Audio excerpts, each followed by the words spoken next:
Guys, ये है मेरी N250 2024 ब्लैक कलर। आज मैं इसका ओनर, बाइक चल चुकी है अराउंड 600 किलोमीटर और बाइक कुछ ऐसी दिखती है। आज मैं कुछ इसके पॉजिटिव और नेगेटिव शेयर करूँगा। बाइक दिखने में तो बहुत अच्छी है, वैल्यू फॉर मनी प्रोडक्ट। शुरुआत करते हैं इसके नेगेटिव से। तो इसका नेगेटिव मेरे साथ एक है, वो है इसका इंजन से रिलेटेड साउंड। वो डे फर्स्ट से ही आ रही है और इंजन लाइट शो कर रहा है और इंजन में से नॉइस आ रही है। मैं 2 बार सर्विस सेंटर चल चुका हूँ। बाइक 2-3 दिन के लिए सर्विस सेंटर भी रह चुकी है। 2 बार इंजन खुल गया है, पूरा सारा इंजन खुल गया है। यहाँ से ऊपर से खोल दिया है हेड, और इधर से ये क्लच वाला ये भी खुल चुका है और इधर भी खुल चुका है, आप देख सकते हैं। और हेड भी खुल चुका है और हेड में से लीकेज भी है। तो मैं इसके इंजन से परेशान हूँ। उल्टा लीकेज हो गई है, साउंड कम नहीं हो रही है और अलग अलग जगह से आने लग गई है। और उसके बाद कुछ स्क्रैच भी हमें गिफ्ट में मिले हैं, ये देख सकते हैं आप। और क्या करें बताओ, मैं तो इससे परेशान हूँ। तो आप इसको बहुत सोच समझ के, अगर आपने बजाज की बाइक लेनी है तो आप ले सकते हैं। मेरे साथ तो कोई फीडबैक, कोई कस्टमर केयर, कोई कुछ नहीं हो रहा है।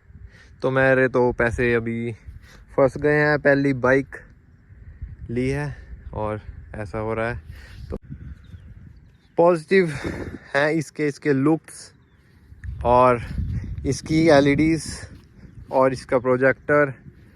टायर USDs, ब्रेकिंग बेस्ट है और इंजन बेस्ट है, टॉर्की है, मिड रेंज और लो एंड बहुत अच्छा है। टॉप एंड इतना अच्छा नहीं है। 5 गियर है और पिछली डिस्क, ये मफलर, एग्जॉस्ट नोट भी बहुत अच्छा है। 140 का टायर है पीछे। तो बाइक तो अच्छी दिखती है, चलती भी बाइक बढ़िया है। बट यही 20 का लोगो, ये चार्जिंग। तो बट सर्विस का क्या करें, फीडबैक का क्या करें। बजाज आपको देखना पड़ेगा। मैं तो टोटली मेरे पैसे वेस्ट हैं। अभी 2 हफ्ते भी नहीं हो रहे हैं बाइक को और 300 किलोमीटर तो ये सर्विस सेंटर में ही जाने में लग गए। और अभी सारा इंजन खुल गया है नई बाइक का, तो कोई सॉल्यूशन नहीं मिल रहा है। ये बजाज को देखना चाहिए। और ये सब क्या इशू है, मैं तो परेशान हो गया हूँ। तो मैं तो कहता नहीं कि वही बाइक लो, तो आप अपने रिस्क पे ले सकते हो। अगर आपके सिटी में अच्छे सर्विस सेंटर हैं तो आप ले सकते हो।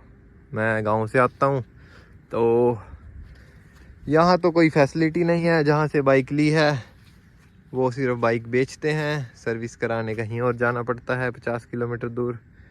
तो मैं तो वैसे ही फंस गया हूँ और पैसे ही फंस गए। और ये मेरी डेली कम्यूटिंग बाइक है, तो इस पे जॉब पे जाना ही मुश्किल हो रहा है। अब क्या करें। और भाई, जो इसके पॉजिटिव हैं वो मैं आपके साथ शेयर करना चाहता हूँ। सबसे पहली बात, इसका मुझे पोस्चर, राइडिंग पोस्चर बहुत अच्छा लगा है। हैंडल बार बहुत अच्छे लगे हैं।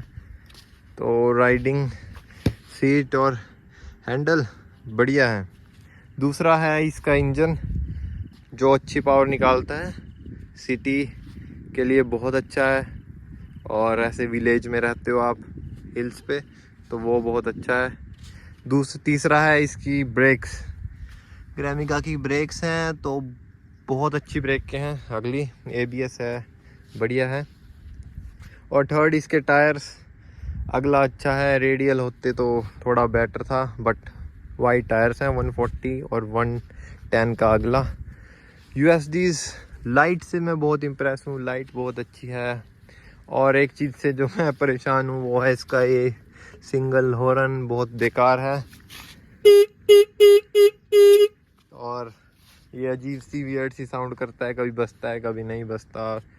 ये बहुत बेकार चीज़ है। चलो ये तो छोटी चीज़ें हैं तो बंदा चेंज करा लेता है, बट लुक्स टायर अच्छे हैं और साउंड भी इस बाइक का अच्छी है। एग्जॉस्ट नोट आफ्टर मार्केट लगाने की भी कोई ज़रूरत नहीं है, और वैसे भी बजाज ध्यान देता है। ये आपको यहाँ पे एक स्क्रू है तो आप ये मफलर खोल सकते हैं, इसको अंडर बैली कर सकते हैं, उससे साउंड बढ़ सकता है। तो ये भी कुछ अच्छी चीज़ें हैं इसकी, ये सब अच्छी चीज़ें हैं। और नेगेटिव्स इसके सर्विस सेंटर से रिलेटेड है, आफ्टर सेल सर्विस और इंजन नॉइस जो मेरी रिजॉल्व नहीं हो रही है। और इतने मेल्स करने के बाद, सर्विस सेंटर घूमने के बाद वो सब नहीं हो रहा है, तो मैं तो परेशान हूँ। मेरे 180 बर्बाद हो गए वे। तो गाइस आप देख सकते हो और अपना डिसीजन ले सकते हो कि